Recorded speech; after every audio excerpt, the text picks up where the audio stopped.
ओ आसमान वाले, जमीन पर उतर के देख। सदियों से इंसान भगवान से यह प्रार्थना करता आ रहा है कि एक बार धरती पे उतर आओ।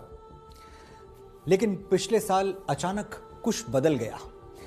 अचानक हमें आभास हुआ कि भगवान तो कब से इसी धरती पर रह रहा है, बस हमारी नजर नहीं गई, और नजर गई भी तो हम उसे पहचान नहीं पाए, क्योंकि देखने सुनने में वो एकदम हमारे ही जैसा है। धरती पर रहने वाले इस भगवान को पहचानने का एक ही तरीका है, उसका सफेद कोट।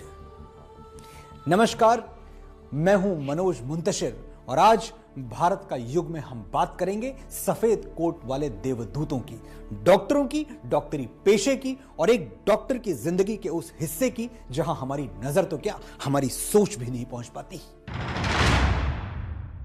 देश के सभी डॉक्टरों, नर्सेस और मेडिकल स्टाफ का हृदय से बहुत आभार व्यक्त करना चाहता हूं। चाहे वैक्सीनेशन हो, कोरोना के मरीजों का इलाज हो, उनके प्रयास कोरोना से मुकाबले में देश को बड़ी राहत दे पाए हैं, बहुत बड़ी मदद कर पाए हैं। कोरोना काल में तमाम परेशानियों के बीच पीपीई किट पहने इन कोरोना वॉरियर्स की कुर्बानी देश शायद ही कभी भूल सकेगा। आईएमए यानी इंडियन मेडिकल एसोसिएशन के मुताबिक कोरोना की दूसरी लहर के दौरान देश में 798 डॉक्टरों की मौत हुई है। खास बात यह है कि साल 2020 में 106 सैनिकों की मौत हुई। वहीं देश ने कोरोना में इससे 7 गुना ज्यादा डॉक्टर्स गंवाए हैं।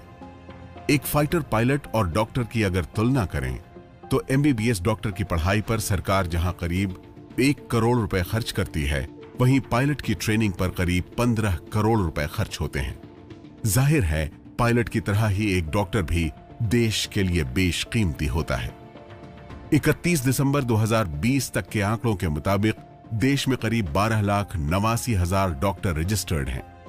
WHO यानी विश्व स्वास्थ्य संगठन का कहना है कि 1000 लोगों पर एक डॉक्टर होना चाहिए, लेकिन भारत में 1384 लोगों पर एक डॉक्टर है। जाहिर है WHO के मानकों के मुताबिक देश में करीब 3,60,000 डॉक्टरों की कमी है। ऐसे में अगर डॉक्टर की पढ़ाई पर 1 करोड़ रुपए खर्च होता है तो 3,60,000 डॉक्टरों के लिए सरकार को करीब 3,60,000 करोड़ रुपए खर्च करने पड़ेंगे। एक डॉक्टर की पढ़ाई का खर्च 1 करोड़ रुपए। लेकिन बात सिर्फ पैसों की नहीं है। एक डॉक्टर की असली कीमत का अंदाजा दुनिया की किसी करेंसी में नहीं लगाया जा सकता। कोरोना काल में जब अस्पतालों के बाहर लोग दम तोड़ रहे थे, तब अचानक पता चला कि बिस्तर पर नोट बिछाकर सोने वाले कुबेर पुत्रों को भी अस्पताल में एक टूटी हुई बेड नसीब नहीं हो पाई।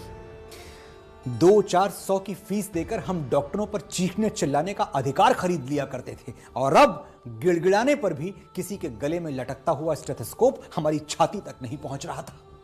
पहली बार पता चला कि डॉक्टर पैसे से नहीं खरीदे जाते। पूरे देश में हम बिलबोर्ड्स लगा देते हैं, सेव टाइगर्स, सेव टाइगर्स। काश कभी सेव डॉक्टर्स का भी ख्याल आया होता। बेशक हमारे देश में टाइगर्स कम हैं, लेकिन डॉक्टर्स उससे भी कम हैं। ये आंकड़े देखिए, आप चौंक जाएंगे, बल्कि ये कहना ज्यादा ठीक होगा कि आप डर जाएंगे। देश के गांवों में हेल्थ सिस्टम के हालात क्या है, इसकी एक मिसाल राजस्थान में टोंक जिले का ये अस्पताल भी है। 1.5 लाख की आबादी के लिए बने इस अस्पताल में डॉक्टर और मेडिकल स्टाफ के कुल 38 पद हैं। लेकिन एबीपी न्यूज जब यहां पहुंचा तब इनमें से 15 पद खाली थे। आंकड़ों पे नजर डालें तो यह तस्वीर और साफ हो जाती है। देश में करीब 6,40,867 गांव हैं, जिनमें देश की करीब 90% आबादी बसती है। विश्व बैंक के मुताबिक भारत के ग्रामीण जिलों में करीब 65% आबादी रहती है, लेकिन गांवों में मेडिकल स्टाफ की बात करें तो प्राइमरी हेल्थ सेंटर में 35,890 डॉक्टरों के पद हैं, जिनमें से 7,337 खाली पड़े हैं। देश के ग्रामीण इलाकों के कम्युनिटी हेल्थ सेंटर में विशेषज्ञ डॉक्टरों के 13,266 पद स्वीकृत हैं, जिनमें से 8,309 पद खाली हैं। आबादी के लिहाज से भारत के पड़ोसी देश चीन से अगर तुलना करें तो देश में जहां 12,89,000 डॉक्टर हैं, वहीं चीन में इससे 3 गुना ज्यादा करीब 40 लाख डॉक्टर हैं। खास बात यह है कि जापान से युद्ध के समय जब चीन में डॉक्टरों की भारी कमी हो गई थी, तब साल 1938 में डॉक्टर कॉटनीस के नेतृत्व में एक चिकित्सा दल भारत से चीन भेजा गया था। लेकिन आज उसी चीन में हर साल करीब 2,60,000 नए डॉक्टर बनते हैं, वहीं भारत में हर साल करीब 84,000 नए डॉक्टर्स बनते हैं। और इसके पीछे वजह यह है कि भारत में जहां करीब 1,82,000 मेडिकल और हेल्थ संस्थान हैं, वहीं चीन में इनकी संख्या करीब 10,23,000 है। सितंबर 2020 तक के आंकड़ों के मुताबिक देश में कुल 560 मेडिकल कॉलेज हैं और अभी सरकार मेडिकल कॉलेज को जिला अस्पतालों से जोड़ने की योजना पर काम कर रही है। साथियों, भारत के हेल्थ सेक्टर को ट्रांसफॉर्म करने के लिए मेडिकल एजुकेशन में भी अभूतपूर्व रिफॉर्म्स हो रहे हैं। 7-8 साल में पहले की तुलना में आज अधिक डॉक्टर्स और पैरामेडिकल मैन पावर देश में तैयार हो रही है।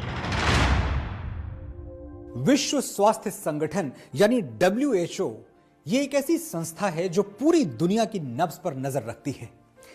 WHO का कहना है कि किसी भी देश में 1,000 लोगों के लिए कम से कम एक डॉक्टर तो होना ही चाहिए। जाहिर है इस पैमाने पर हमारे देश में डॉक्टरों की भारी कमी है।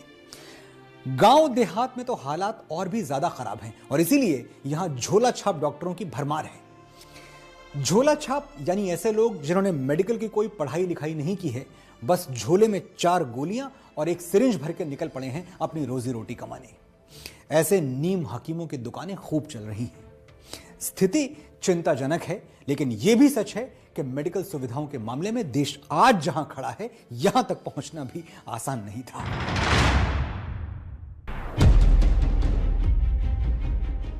1947 में जब देश आजाद हुआ तब भारत में गिनती के मेडिकल संस्थान थे और इन्हीं में आगरा का मेडिकल कॉलेज भी शामिल था।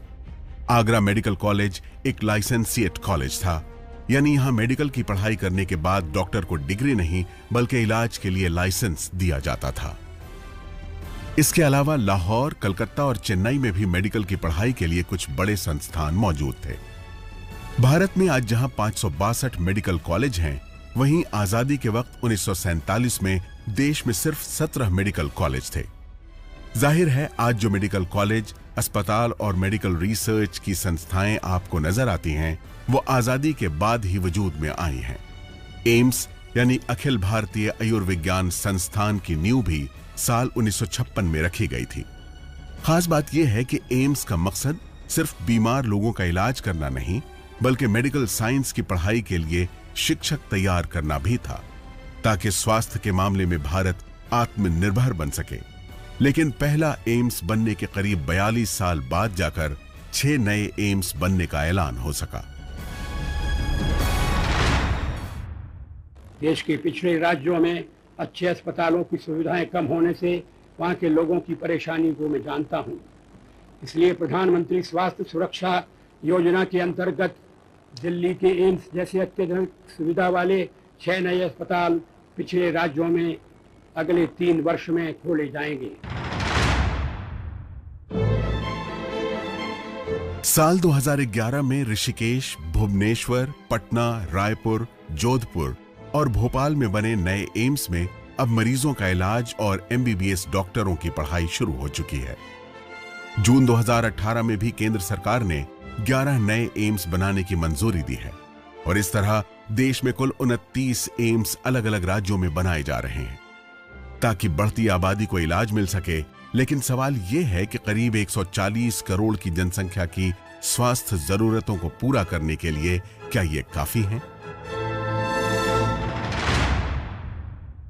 देश में हेल्थ इंफ्रा के विकास और बेहतर इलाज की सुविधाएं देश के कोने कोने तक पहुंचाने के लिए नई स्वास्थ्य नीति, हेल्थ पॉलिसी स्वास्थ्य नीति बनाई गई। आज देश में एम्स जैसे बहुत बड़े और आधुनिक स्वास्थ्य संस्थानों का नेटवर्क भी तैयार किया जा रहा है।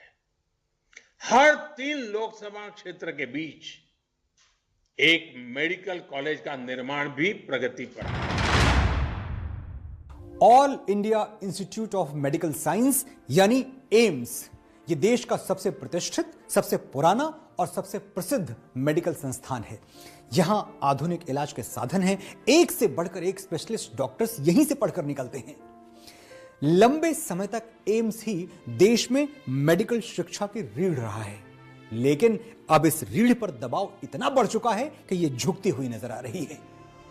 जब एम्स बना था तब देश की आबादी करीब 41 करोड़ थी और आज करीब 140 करोड़ है।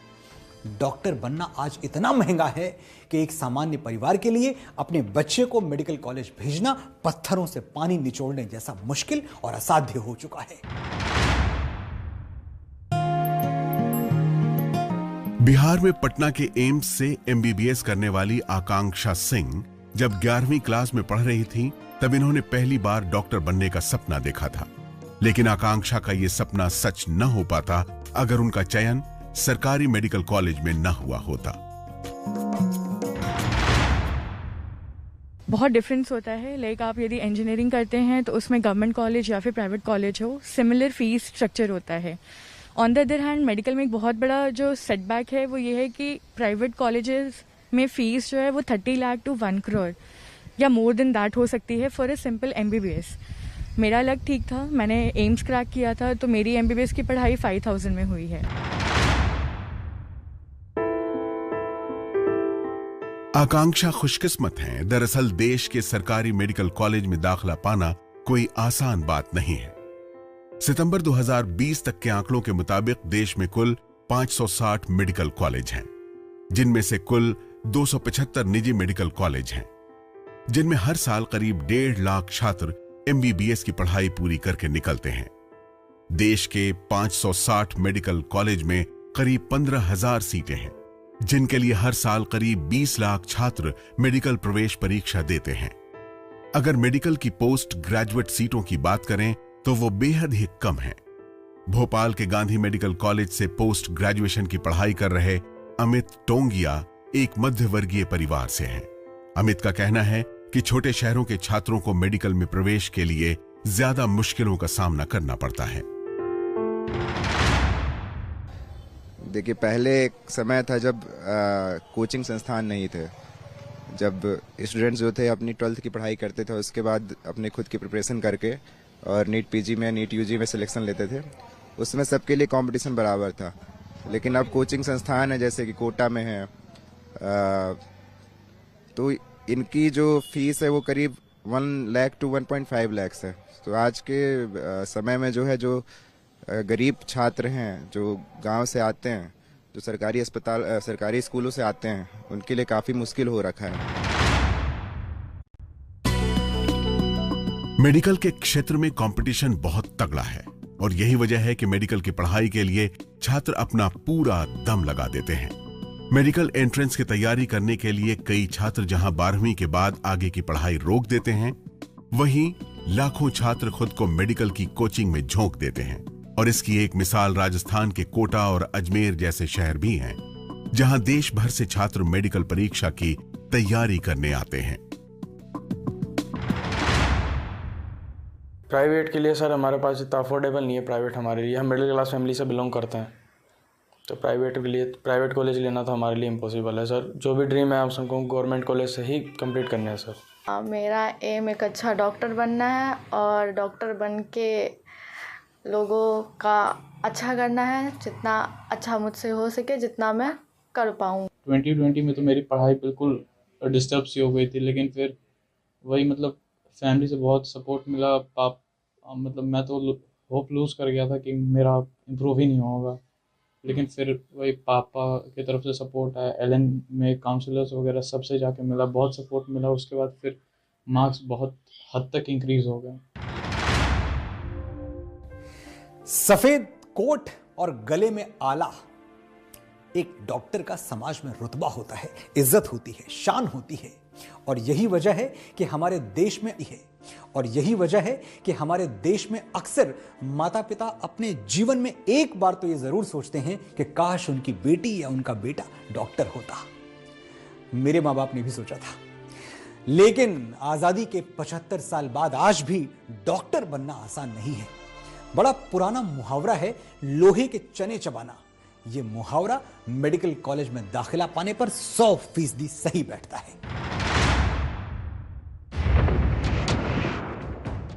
देश के मेडिकल कॉलेज में सीटें कम और दावेदार बहुत ज्यादा हैं।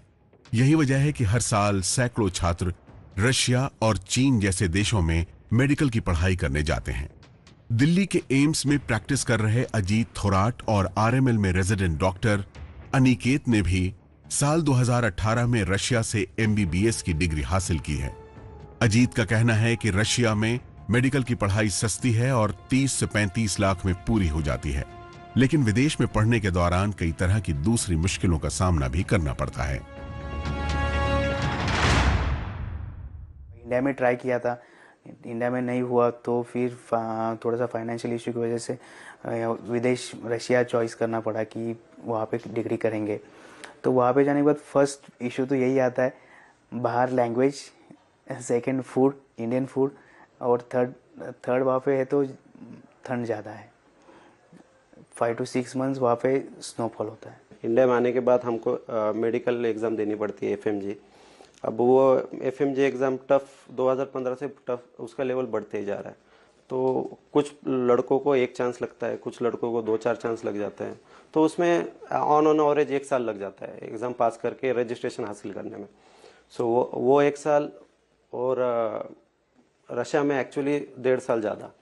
तो बस इतना है कि थोड़ा टाइम ज़्यादा लगता है, तब तक कुछ लोगों का फाइनेंशियल इशू होता है। डॉक्टर और मां दोनों में क्या समानता है?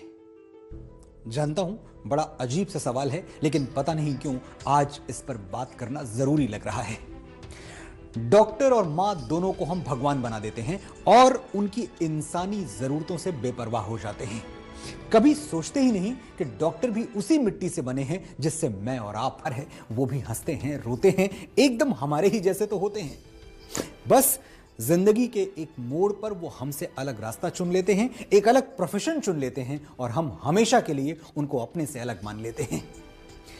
एक आम इंसान से भगवान के दर्जे तक पहुंचने की ये यात्रा उतनी सहज नहीं होती जितनी हमें लगती है। मेडिकल कॉलेज में दाखिले के बाद 5 साल तक एमबीबीएस की डिग्री के लिए पढ़ना पड़ता है और इसके बाद विशेषज्ञ डॉक्टर बनने के लिए पोस्ट ग्रेजुएशन की पढ़ाई करनी पड़ती है।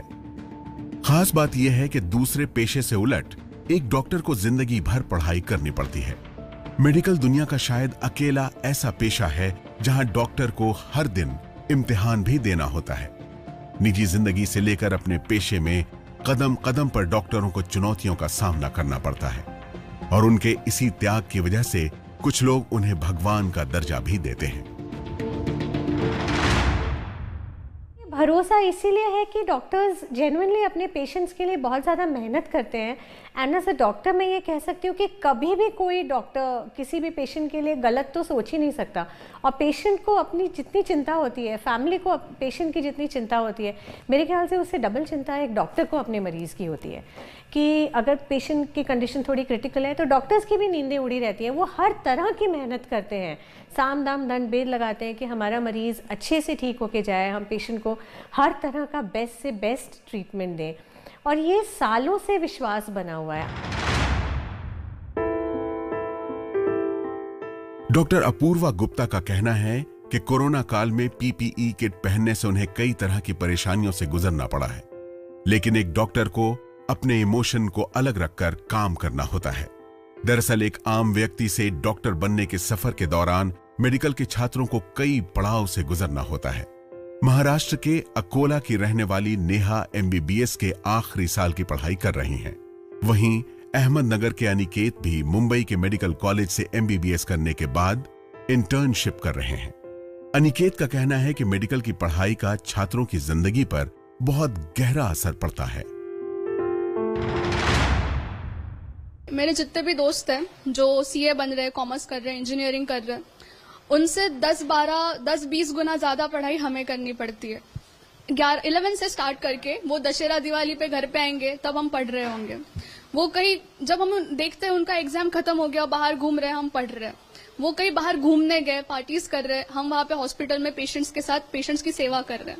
कुछ लोग तो दिवाली पे भी घर नहीं जा पाते। तो हाँ, इधर सोशल लाइफ बहुत कम होती है, डेडिकेशन बहुत लगता है। काफी डायनामिक होता है, बाकी चीजों की जैसे मोनोटोनस नहीं होता कि कॉमर्स की पढ़ाई हो तो बस वो सिर्फ किताबें और नंबर्स के साथ डील करते हैं।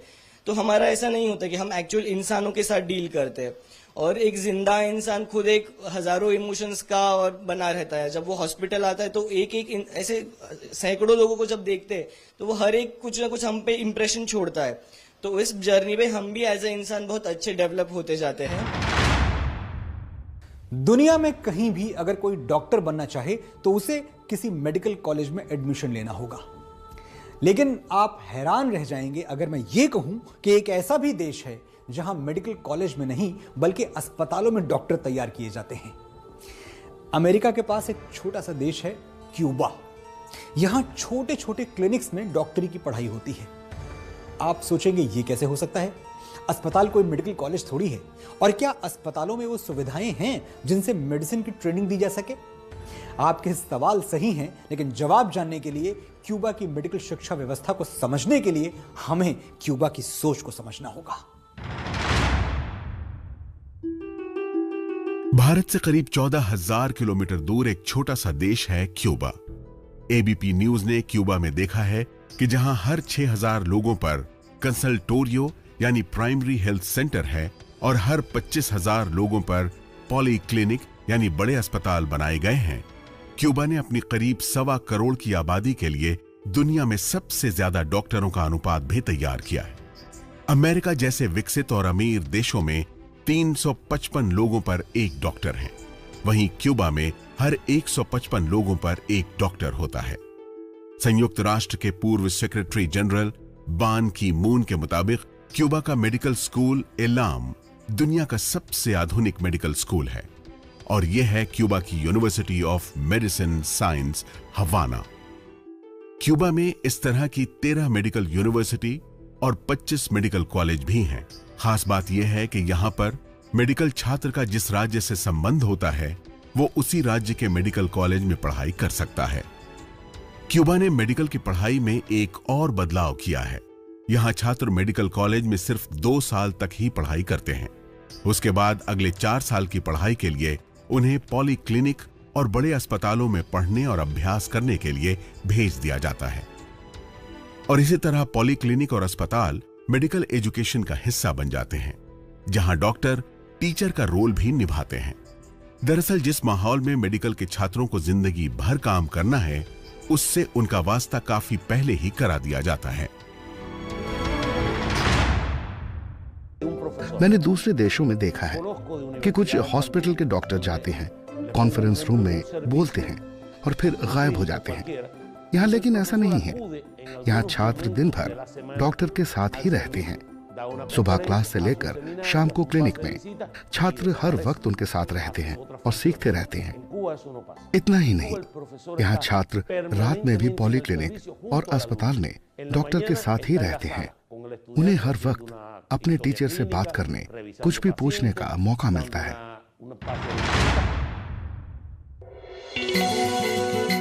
क्यूबा में लोगों का इलाज मुफ्त होता है, तो मेडिकल की पढ़ाई भी मुफ्त होती है। क्यूबा अपने बजट का 11.19% स्वास्थ्य पर खर्च करता है। उसकी इन नीतियों का नतीजा ये हुआ है कि यहां हर 155 लोगों पर एक डॉक्टर मौजूद है। क्यूबा दुनिया के देशों में डॉक्टरों को ट्रेनिंग भी देता है। सरकारी आंकड़ों के मुताबिक करीब 60 देशों में क्यूबा के 30,000 डॉक्टर अपनी सेवाएं भी दे रहे हैं।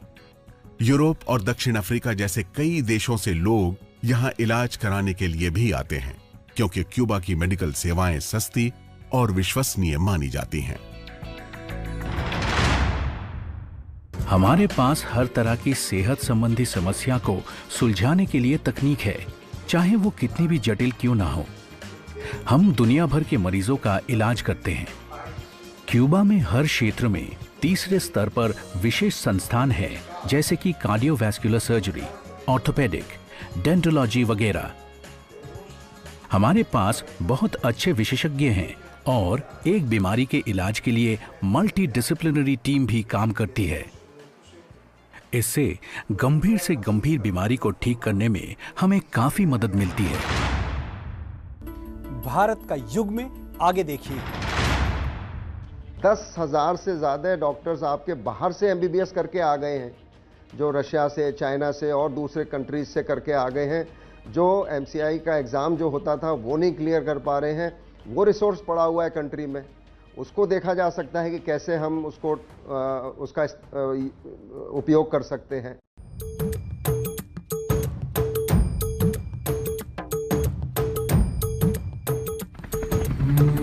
भोले बाबा को तो मुक्ति मिलेगी, मैं आया नहीं हूं, मुझे बुलाया है।